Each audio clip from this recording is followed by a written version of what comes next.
Gravity. Gravity gives the universe its structure.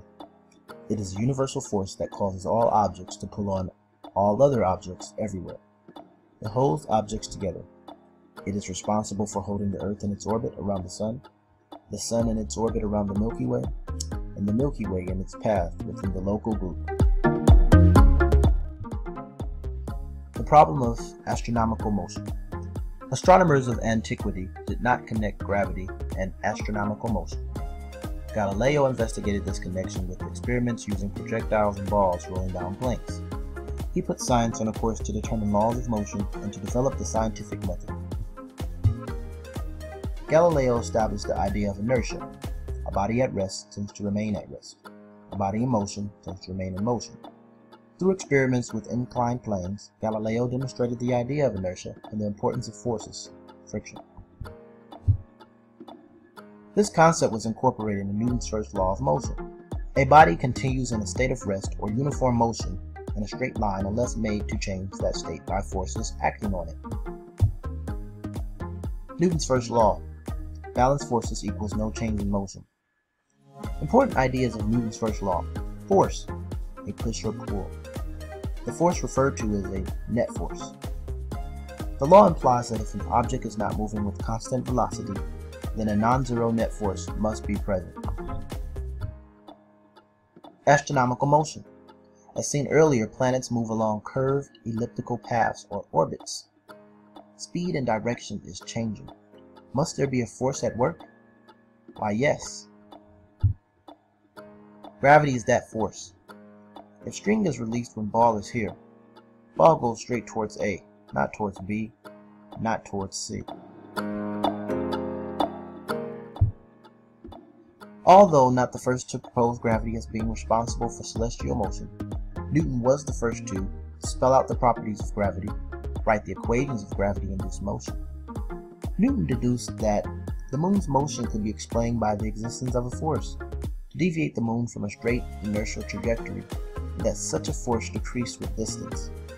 Orbital motion can be understood as a projectile moving parallel to the Earth's surface at such a speed that its gravitational deflection toward the surface is offset by the surface's curvature away from that projectile. Orbital motion using Newton's first law. A cannonball fired at slow speed experiences one force, gravity pulling it downward. A cannonball fired at a higher speed feels the same force but goes farther. At a sufficiently high speed, the cannonball travels so far that the ground curves out from under it. The cannonball literally misses the ground. The ball, now in orbit, still experiences the pull of gravity. Newton's second law. Motion. An object is said to be in uniform motion if its speed and direction remain unchanged. An object in uniform motion is said to have a constant velocity. A force will cause an object to have non-uniform motion, a changing velocity. Acceleration is defined as a change in the velocity.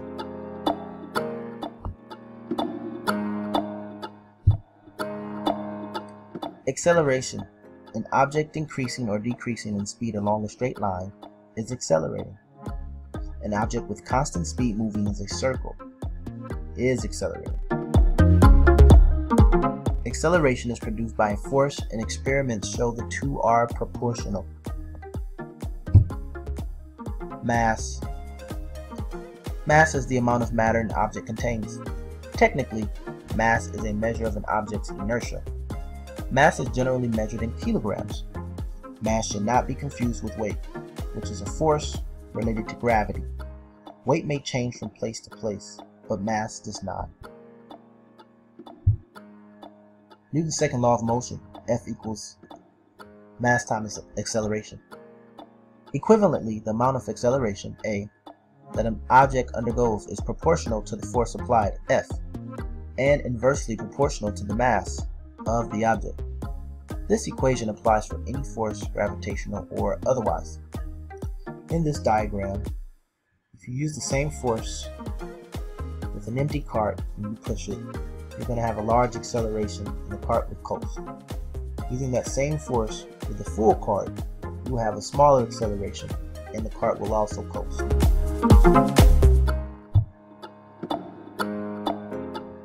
Newton's law of universal gravity. Everything attracts everything else.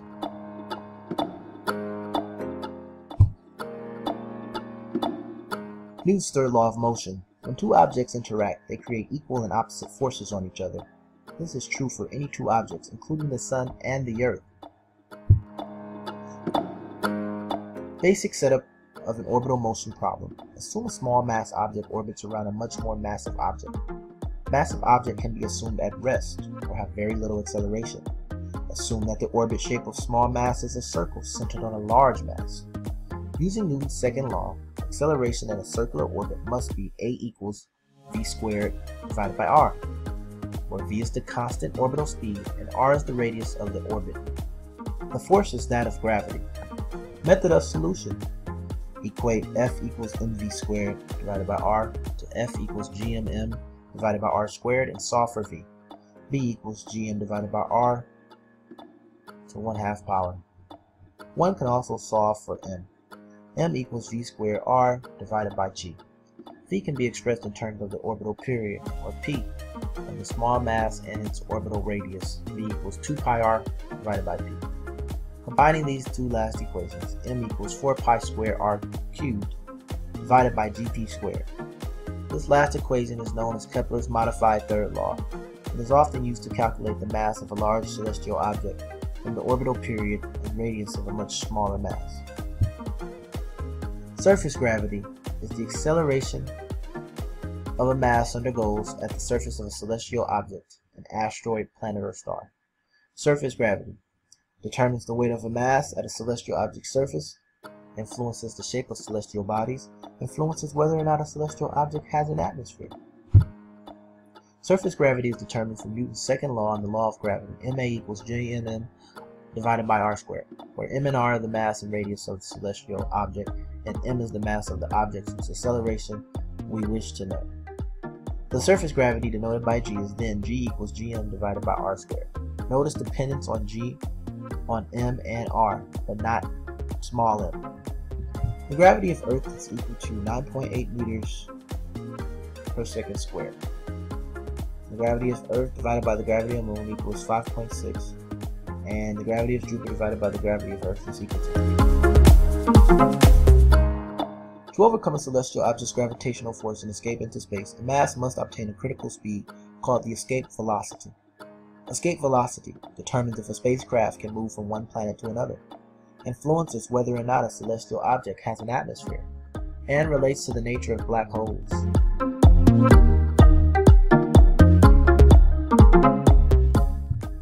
Small mass objects such as our moon have low escape velocity, so gas molecules rapidly escape into space, thus no atmosphere. Large mass object, other things being equal, has larger escape velocity, much harder for gas to escape, thus has an atmosphere, such as the Earth.